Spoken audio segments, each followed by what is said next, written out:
Come fast. Aryan is not well.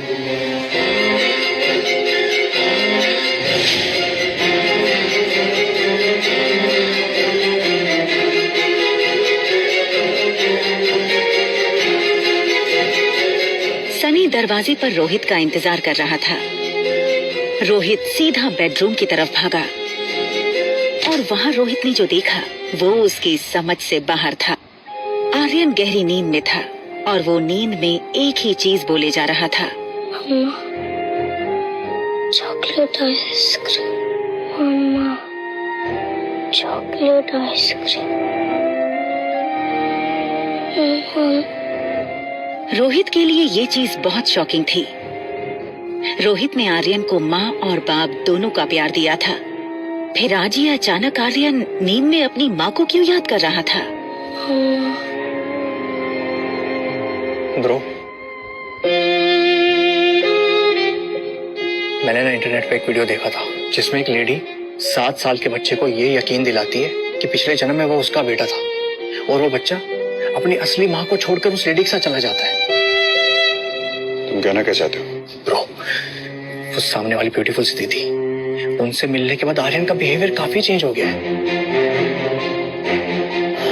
तुमसे कितनी बार कहा है कि टेक्नोलॉजी का सही इस्तेमाल किया करो। दिन भर या तो वीडियो गेम्स खेलते रहते हो या फिर ये वाहियात वीडियोस देखते रहते हो। तुम्हारे भी सोने का वक्त हो गया, जाके सो जाओ।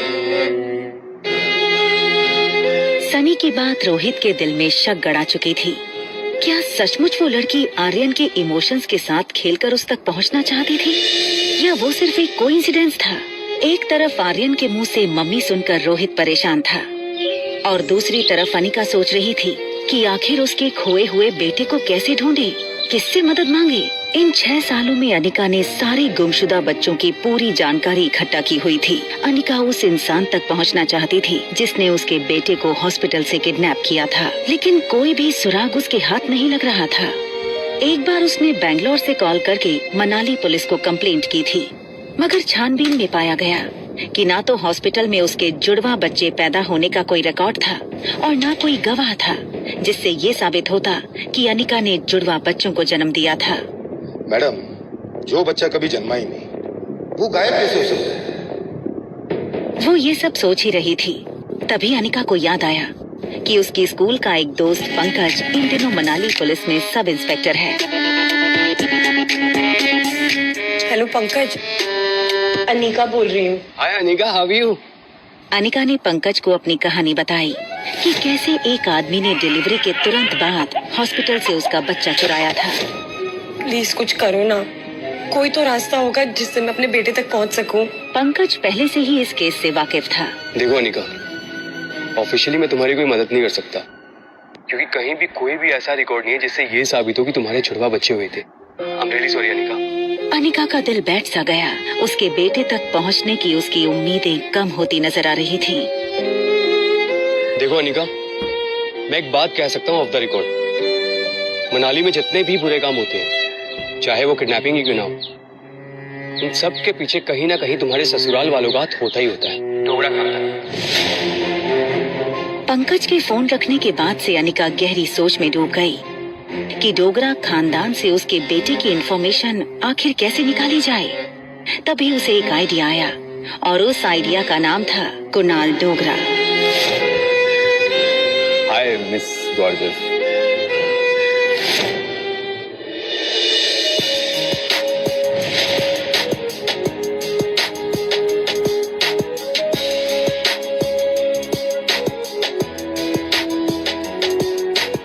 रिया अभी अपनी गेम में इतनी इन्वॉल्व थी कि उसके पास क्या चल रहा है उसकी कोई खबर ही नहीं थी। देखो बेटा, मम्मी 2-3 घंटे में आ जाएगी। अगर किसी भी चीज की जरूरत पड़े ना तो होटल के रूम सर्विस को कॉल कर देना। Okay okay, bye bye. Riya छोटी थी लेकिन अपनी उम्र के बच्चों से काफी ज्यादा स्मार्ट थी। उसको अक्सर अकेली रहने की आदत थी।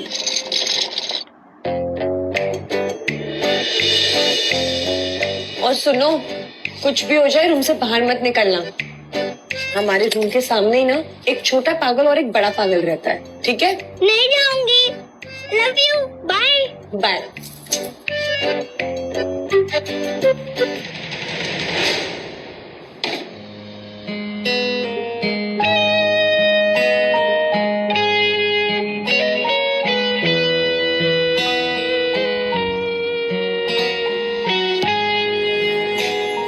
जान चुकी थी कि जब उसने रोहित को पागल कहा तब वो उसके पीछे ही खड़ा था। अनिका सोच रही थी कि दूसरी लिफ्ट ले लूंगी, तभी लिफ्ट मैन ने कहा, प्लीज कम इन मैडम। ना चाहते हुए भी अनिका को वही लिफ्ट में जाना पड़ा। अनिका सोच रही थी कि आखिर रोहित ने उसकी बात सुन के कुछ रिएक्ट क्यों नहीं किया। वहीं दूसरी तरफ रोहित इस लड़की को समझने की कोशिश कर रहा था। आपने छोटा पागल किसको बोला? आपके होटल में रहने वाले मेहमानों की प्राइवेसी का बिल्कुल ख्याल नहीं रखा जाता क्या? हमारी होटल मनाली की सबसे सेफ और सिक्योर होटल है। इतनी सिक्योरिटी के बावजूद ना कल मेरी चॉकलेट आइसक्रीम चोरी हो गई थी। इनफैक्ट कुछ डाकू आए और मेरी आइसक्रीम लूट के चले गए। एक्सक्यूज मी, आपने हमें डाकू बोला? हाँ, क्योंकि कल तुम्हारी वजह से पहली बार मैं अपनी बेटी को दिया हुआ प्रॉमिस पूरा नहीं कर पाई। क्या मतलब? वो चॉकलेट आइसक्रीम आप अपनी बेटी के लिए लाई थी?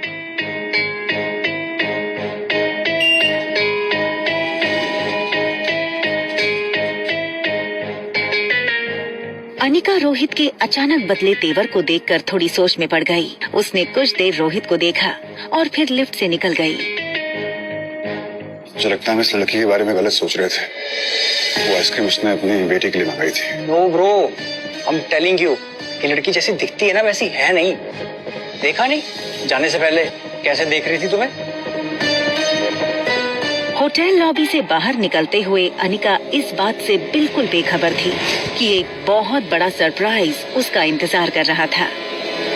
उसका एक्स हस्बैंड कुणाल डोगरा। कुणाल सुबह से वेटिंग एरिया में अनिका का ही इंतजार कर रहा था, लेकिन उसको देखते ही उसने बहाना बनाते हुए कहा, what a surprise.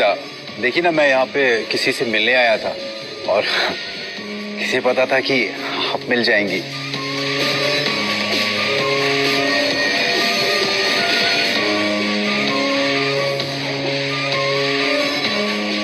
Thank you. My pleasure.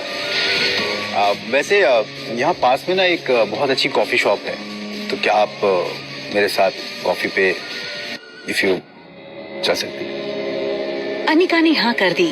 Kunal को अपनी लक पर विश्वास नहीं हो रहा था। That's great. लेकिन कितनी अजीब सी बात है ना कि हम लोग लगातार 2 दिन से मिल रहे हैं, लेकिन एक दूसरे का नाम ही नहीं जानते हैं अभी। अब वैसे hi, my name is Kunal Dogra and yours?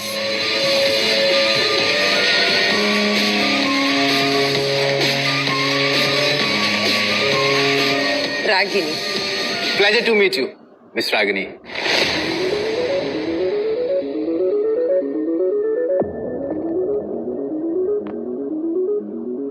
देखा, मैंने कहा था ना ब्रो, हमें लड़कों को फंसाने की आदत है इस लड़की की। और होटल में चेक इन के टाइम इसने अपना नाम अनिका गुलेरिया बताया था। भैया यू शुड बी केयरफुल। हमें और आर्यन को ना इस लड़की से बच के रहना चाहिए।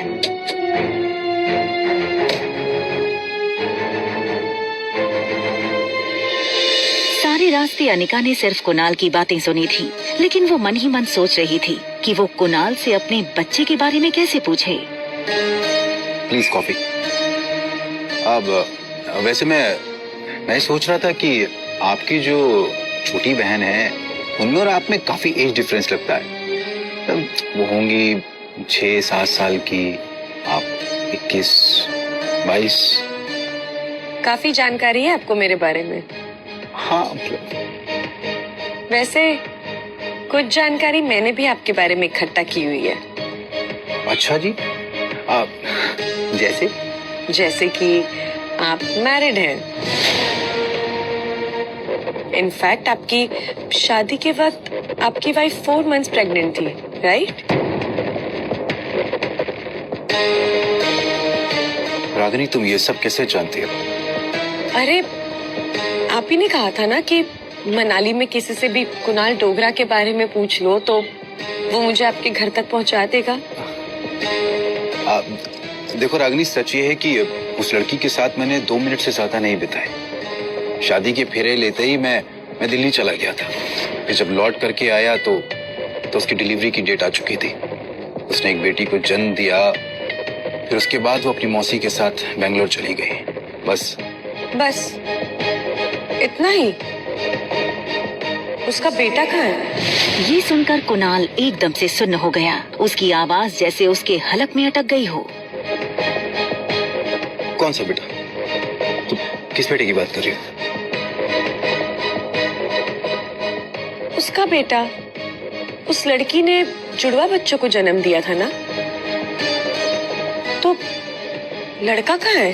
कुणाल चौंका तो था ही, लेकिन साथ ही उसको हल्का सा शक हुआ कि रागिनी इस तरह अनिका के बारे में क्यों पूछ रही है। और तभी अनिका बात घुमाते हुए बोली, ऑनेस्टली मैं किसी ऐसे से दोस्ती नहीं कर सकती जो अपनी लाइफ की बातें मुझसे छुपाए।